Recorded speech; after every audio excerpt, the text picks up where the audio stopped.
এই সেই গোয়ালঘর, এটার কাজ করলাম প্রায় শেষের পথে।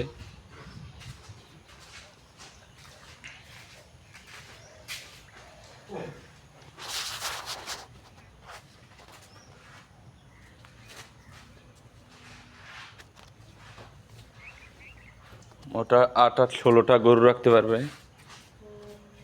16টা গরুর জন্য করা হয়েছে।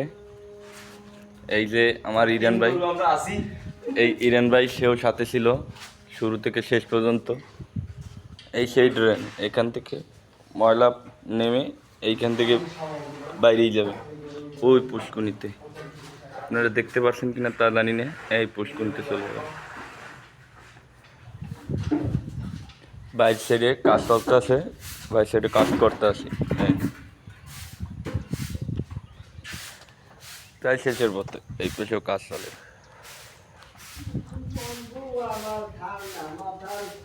এই বালি মিলাইছি, এখন কাজ করব।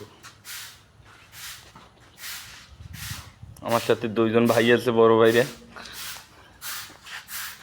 এ খুব ভালো ছেলে, এই দেখেন আপনারা, খুব ভালো ছেলে, শুধু একটু মুখ খারাপ করে, এছাড়া কিছুই না।